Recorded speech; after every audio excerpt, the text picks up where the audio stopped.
Good morning. Good morning. It's cold. I am chilly. It's a chilly November morning, and I just came from South Texas. I came from South Padre. I have a really cute tan. I'm a little red, but guess what? Now I'm in, it's cloudy and it's cold, so my tan doesn't really make sense, but oh well. The thing is, that's how life is a lot of times, huh? Things change just like that. Things get thrown at us, or things really happen that don't make sense, and we try to kind of get our bearings in all of it. That's why we need the Word of God. The Word of God grounds us. The Word of God plants us, gives us a firm foundation. And I want to talk about that today. We are going to read Psalms 85. Psalms 85, the psalmist is asking the Lord for restoration. They want to be rebuilt the way they were once before. But they come to a realization, well, you'll see. I want to read it together with you. We have been at this 85 weeks. Can you believe it? 85 weeks. What that does, oh, the revolution of the heart, the transformation from the inside out. God is good.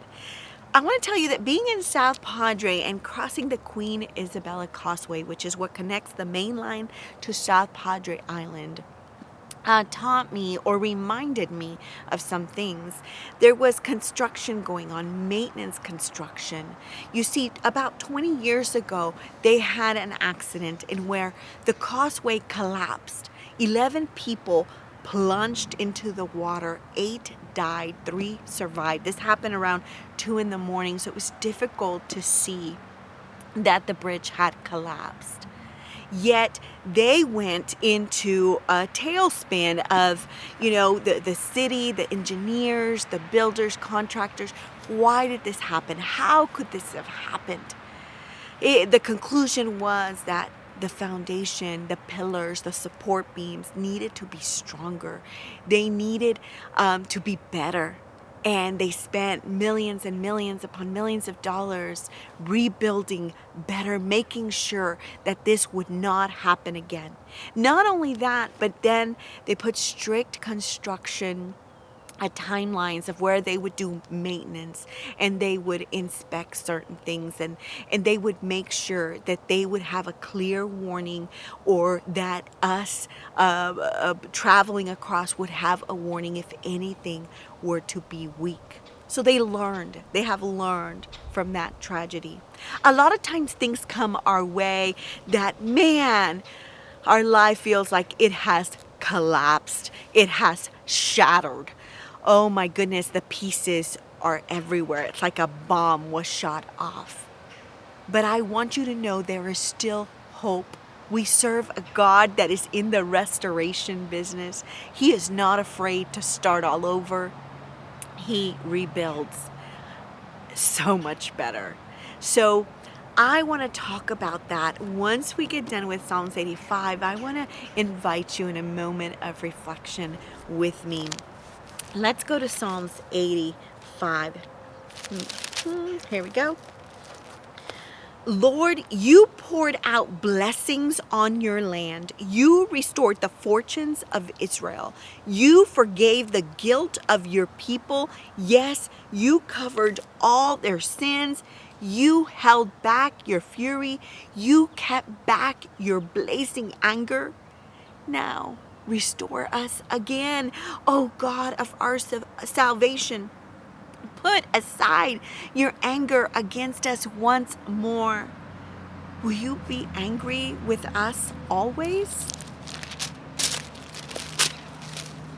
Will you prolong your wrath to all generations?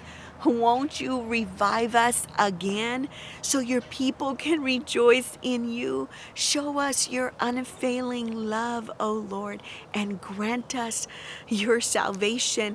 I listen carefully to what God the Lord is saying, for he speaks peace to his faithful people. but let them not return to their foolish ways. Surely his salvation is near to those who fear him, to our land, so our land will be filled with his glory. Unfailing love and truth have met together. Righteousness and peace have kissed. Truth springs up from the earth, and righteousness smiles down from heaven. Yes, the Lord pours down his blessings. Our land will yield its bountiful harvest.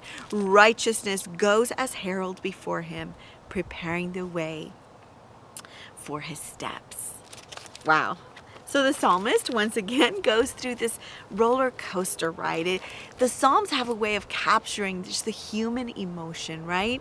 That we sometimes go through as we are praying, as we talk to God, as we're going through things. And sometimes we're like, why, God? And then we see why. And then we understand and we know, we come to the end of, hey, there will be hope. Just like the psalmist, he went from, it was great. Please restore us because it's not so great right now. And then there is hope. God will restore us. There's a beautiful verse here that, oh my gosh, I just fell in love with. It's verse 10. Unfailing love and truth have met together. Righteousness and peace have kissed.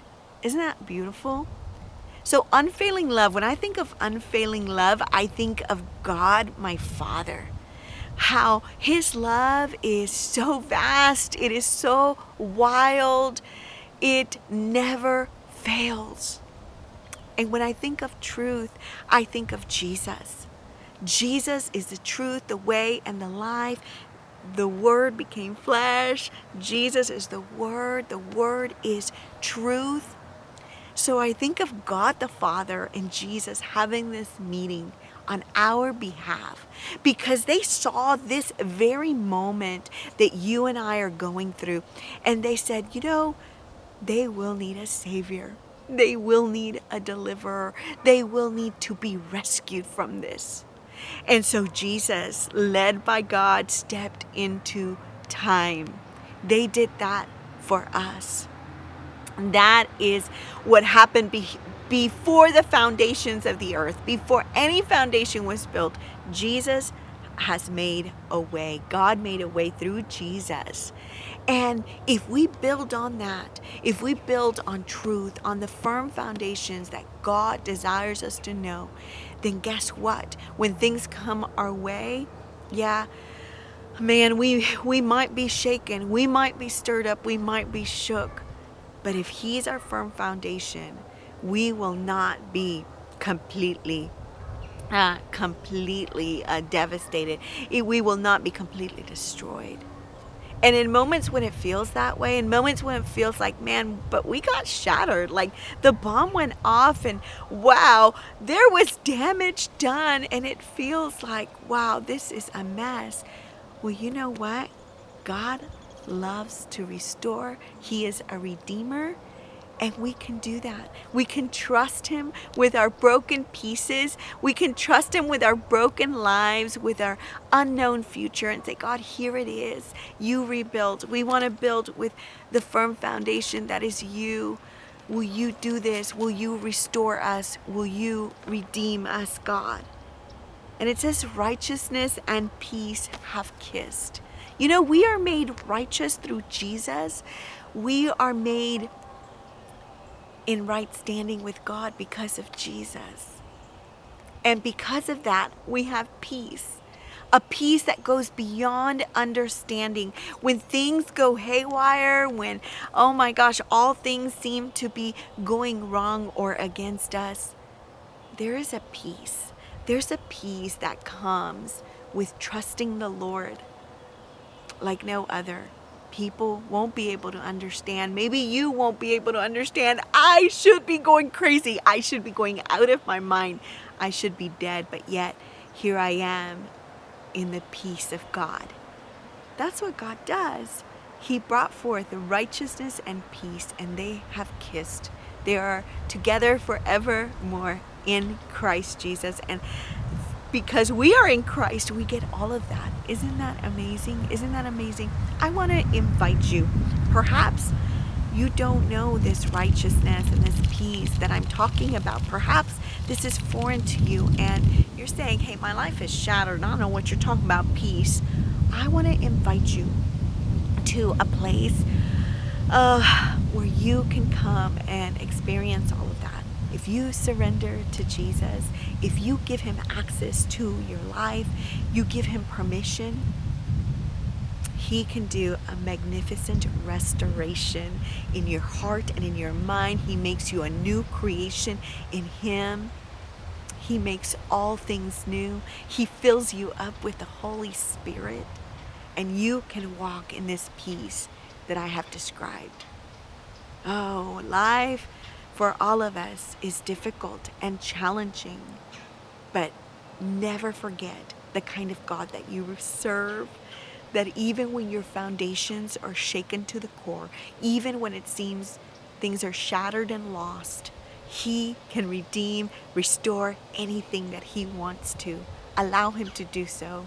Allow him to be part of the engineering team, the rebuilding team. Let him do what he needs to do in your life. Let restoration take place. Hallelujah. Well, I'm glad you're journeying with us, and I will see you at the table. Happy Friday.